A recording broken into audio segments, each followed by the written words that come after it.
Hello दोस्तों, स्वागत करते हैं आप सभी का AKS एजुकेशन यूट्यूब चैनल पे। तो आज के इस वीडियो में जो बात करने वाले हैं बिहार DLED एंट्रेंस एग्ज़ाम के बारे में। जो भी लोग बिहार से DLED करना चाहते हैं उनके लिए काफ़ी बड़ी खुशखबरी यहाँ पे निकल के आ रही है कि बिहार DLED प्रवेश परीक्षा में अब जो है नेगेटिव मार्किंग को हटा दिया गया है। अब यहाँ पे जो है एग्ज़ाम पैटर्न में भी बहुत बड़े बदलाव किए गए हैं। आने वाला जो सेशन है जो कि है 2023 से लेकर के 25 वाले सेशन में ये बदलाव लागू किए जाएंगे।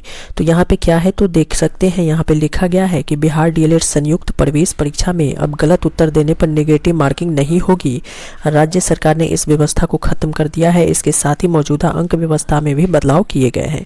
तो चलिए डिटेल यहाँ पे देखते हैं दोस्तों। जैसा कि आप यहाँ पे देख सकते हैं कि बिहार DLED संयुक्त प्रवेश परीक्षा में अब गलत उत्तर देने पर नेगेटिव मार्किंग नहीं होगी। राज्य सरकार ने इस व्यवस्था को खत्म कर दिया है। इसके साथ ही जो मौजूदा अंक व्यवस्था को भी बदल दिया गया है। अब अभ्यर्थी को 2.5 घंटे में 150 की जगह 120 प्रश्नों के ही उत्तर देने होंगे।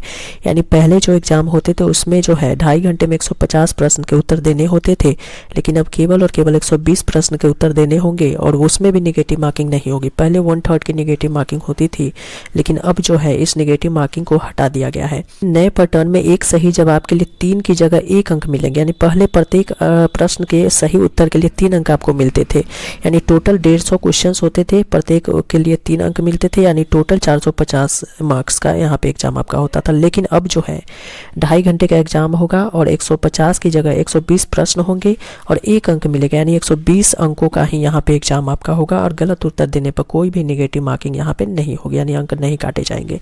शिक्षा विभाग ने DLED प्रवेश परीक्षा के मौजूदा स्वरूप में कई अहम बदलाव किए। अब प्रवेश परीक्षा के लिए न्यूनतम अर्हता पहले नहीं था, लेकिन अब निर्धारित किया गया कि 35 अंक लाने होंगे, जबकि अगर आप आरक्षित श्रेणी से हैं तो 30 अंक आपको यहाँ पे एग्जाम में लाने होंगे। वहीं पे ये भी बदलाव किया गया है कि इंटरमीडिएट जो वार्षिक परीक्षा में शामिल होने वाले हैं, यानी अपीयरिंग कैंडिडेट है जिनका परिणाम अभी तक नहीं आया, वे भी DLED प्रवेश परीक्षा में शामिल हो सकेंगे, जबकि पहले ऐसा नहीं था।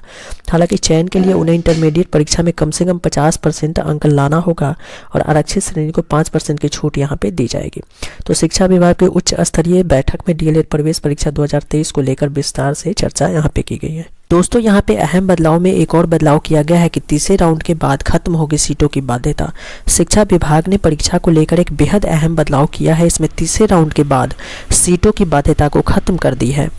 इस समय कुल आवंटित सीट की अगर हम बात करते हैं तो 50% सीट जो है साइंस वालों के लिए आरक्षित रहती है और बाकी 50% आर्ट और कॉमर्स वाले के लिए यहाँ पे आरक्षित रहती है। लेकिन नई व्यवस्था में नामांकन के जो तीसरे राउंड है उसके बाद रिक्त जो भी सीट बच जाएंगे उसमें जो संकाय के अभ्यर्थी का नामांकन किसी भी संकाय वाले अभ्यर्थी ले सकते हैं जो अपनी ही कैटेगरी में शेष जो भी सीट बचेंगे। यानी OBC में अगर मान लीजिए 5 सीट बच गया तो OBC में आप अगर हैं लेकिन आपका विषय आर्ट्स है, कॉमर्स है या साइंस है, कोई भी हो, आपका यहाँ पे जो है एडमिशन हो जाएगा। अब यहाँ पे दोस्तों प्रमुख बदलाव की बात कर लेते हैं। तो 2.5 घंटे के एग्जाम में 150 की जगह पे 120 प्रश्न कर दिए गए हैं। पहली बार परीक्षा पास होने के लिए न्यूनतम योग्यता अंक निर्धारित किया गया है कि सामान्य को 35 और आरक्षित जो भी वर्ग के लोग हैं उनको 30 अंक लाने होंगे।